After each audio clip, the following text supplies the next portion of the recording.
This is my street. I think it was Tuesday morning when we came back.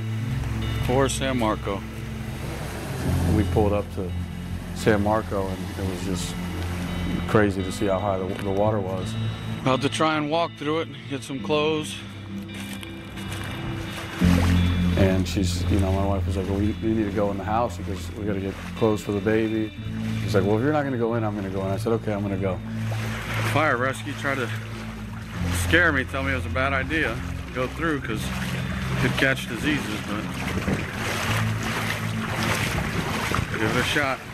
And I was doing a Facebook Live when I got it, you know what I mean, as I'm walking, just to kind of show everyone. Here's my house. Wow. Front cut pretty busted up. Once I got to the house and opened up the door, I stopped because it was too much. Doesn't look like it anymore, huh? Everything I picked up was soaking wet, and it was a little, you know, it was overwhelming to see that. But then after that, you know, I called my wife and told her what was going on, and just broke down and just told her everything was ruined. We knew it was going to be kind of like something you see out of a movie, that we were going to have to fight our way in. We started to prepare ourselves for coming back to some pretty disastrous remains. Our neighborhood is in shambles. I mean, I've never seen so many people crying, all ages. What it looks like now is nothing. I mean, nobody came for days, just days. Days. I mean, by the time the water went down enough so it was like that, it was essentially a sewage and trash stream. The cleanup is pretty much day by day. I mean, it's almost like running in the sand. It's getting there, but I mean, at one point you could just see trash bags as far as you could see. Everybody's just boxed up everything, and couches, TVs, stuff that was pretty high up for the people downstairs, just destroyed. Mold and everything all throughout. When you saw that dumpster, there were many more before it. It's been pretty bad. Very, very devastating for, like I said, most of the businesses. We had about 20 inches of water. It's tragic for us, but it's incredibly tragic for the folks that pretty much lost their homes.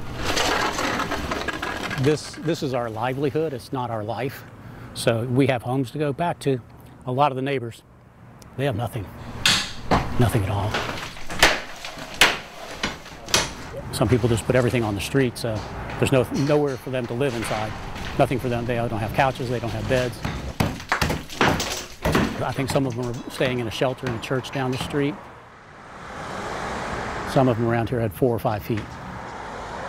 I know European Street got hit really, really hard. Everything is just covered in the I guess you call it the funk from the river or whatever you want to call it.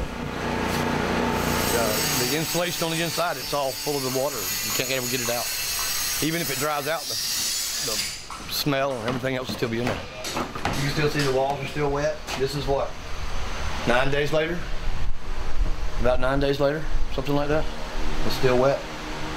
And it's very, very devastating for everybody involved. You're just overwhelmed. It's because all that stuff has to be trashed. All the furniture in here, it all is trash. It absorbs the germs and everything because this is river water. It just feels like a huge waste of beauty. I think the hardest thing for us is to see these beautiful pieces. They're ruined, and they're also not sanitary, and they're not safe. So you just have to let them go.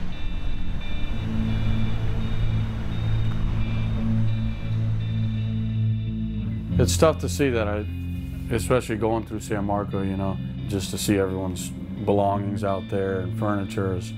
It was wild to be on the street like the day after we came home, and there's like people in FEMA vests walking around, and there's like debris everywhere. And I was raised around, you know, we help people who are in need and all that stuff, but it's wild to have been for so many years on one side of it where you're like going out and helping people clean up and helping them pick their lives back up and put it back together, and then being the ones to be like, oh crap, now we have to do that. Like, now we're the ones who need the help.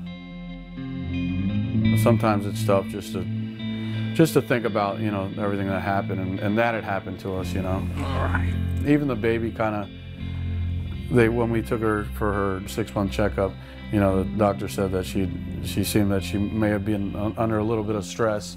Arms up. And that she didn't really gain the weight she was supposed to, so they said it's just like adults, if you're dealing with change and stuff like that, you know, the baby's got to adapt. So now that we're trying to get back into a normal routine, we're getting there. It's stressful, and it's like, you know, you can only email FEMA so many times. We're beaten down, but I can say this, I mean, people were checking on each other. I didn't think it was gonna flood, you know, so I was actually pretty surprised. A bunch of glass tables were shattered, and our couch was on top of the table. And then I went into my room. I was like, wow, this is bad. It smelled like really bad. Swampy, disgusting. We got sad, but like, it wasn't like enough to make me cry. Yeah, because like, just wasn't, because like I still had my family with me, and it just made me happy that I still had them. Well, this was our family room, living room, family room. Had big TV over here, the piano set right here. You see what we have left of that. Can't find anything. Everything's in bags, you know, black bags. Half of my clothes are thrown out, or more than half of them, I guess. Because I went 5 days, I had to wear the same clothes for 5 days when it first began. I didn't have anything. Oh, goodness. I get nervous. I get to where I'm not very patient. About every morning, 3 o'clock, I wake up and wonder, what am I going to do next? Who am I going to call? And it's just, until it's over with, we're not going to have a peaceful day.